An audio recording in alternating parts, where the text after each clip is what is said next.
De l'Évangile de Jésus-Christ selon saint Luc, chapitre 18, versets 9 à 14. En ce temps-là, à l'adresse de certains qui étaient convaincus d'être justes et qui méprisaient les autres, Jésus dit la parabole que voici. 2 hommes montèrent au temple pour prier. L'un était pharisien et l'autre publicain, c'est-à-dire un collecteur d'impôts. Le pharisien se tenait debout et priait en lui-même. « Mon Dieu, je te rends grâce, parce que je ne suis pas comme les autres hommes. Ils sont voleurs, injustes, adultères, ou encore comme ce publicain. Je jeûne 2 fois par semaine, et je verse le 10e de tout ce que je gagne. » Le publicain, lui, se tenait à distance, et n'osait même pas lever les yeux vers le ciel.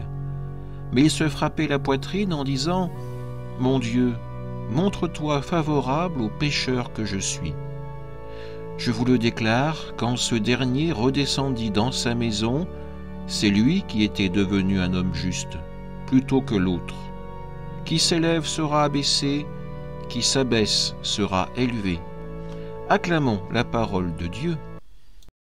Frères et sœurs, imaginons ensemble la grande forêt de ver de lune.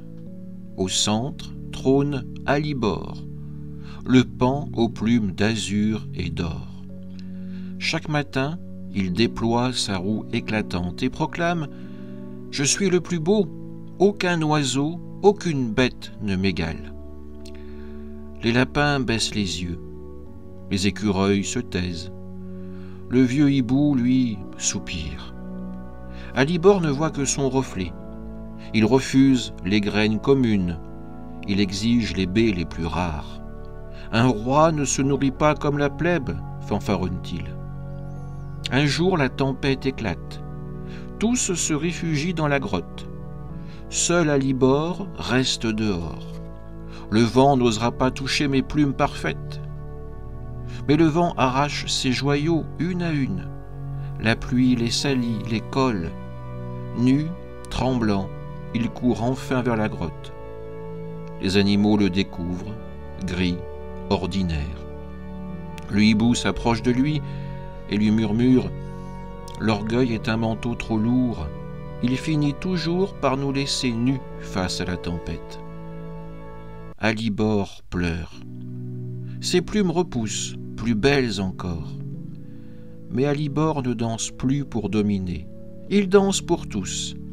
La forêt admire désormais sa grâce et sa modestie. Frères et sœurs, cette petite histoire est un miroir de l'Évangile d'aujourd'hui.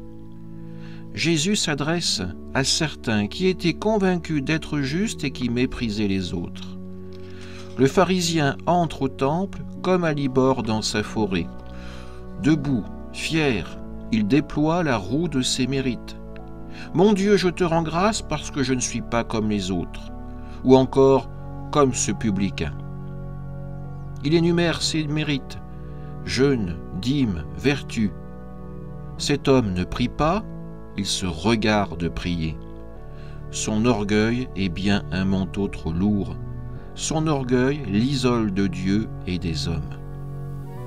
À distance, nous voyons le publicain. Pas de roue éclatante, pas de discours. Il n'ose même pas lever les yeux. Il se frappe la poitrine. « Mon Dieu, montre-toi favorable au pécheur que je suis. » Une phrase courte, une phrase vraie. Pas de comparaison, pas de mépris. Juste la vérité nue. Je suis pécheur, j'ai besoin de toi. Jésus tranche. C'est celui-là qui redescendit dans sa maison justifié plutôt que l'autre. Pourquoi ? Parce que l'orgueil construit un trône fragile. L'humilité ouvre la porte du royaume. Le pharisien se croit déjà arrivé. Il n'a plus besoin de Dieu. Le publicain, lui, sait qu'il n'a rien à offrir, sauf son cœur brisé. Et c'est là que Dieu entre. Frères et sœurs, où sommes-nous dans cette scène ? Quand nous entrons dans cette église, déployons-nous une roue de mérite.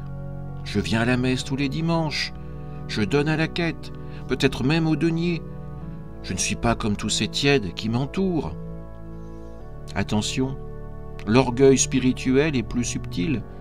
Il transforme la prière en spectacle, la charité en médaille. Ou bien, comme le publicain, osons-nous dire la vérité nue? Seigneur, je suis pécheur, j'ai jugé, j'ai triché, j'ai aimé trop peu, prends pitié. Alibor a appris dans la tempête. Nous apprenons dans le silence de cette parabole. L'orgueil nous laisse nus. L'humilité nous revêt de la miséricorde de Dieu.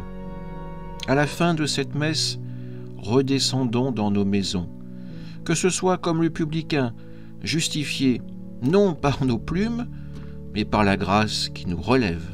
Amen.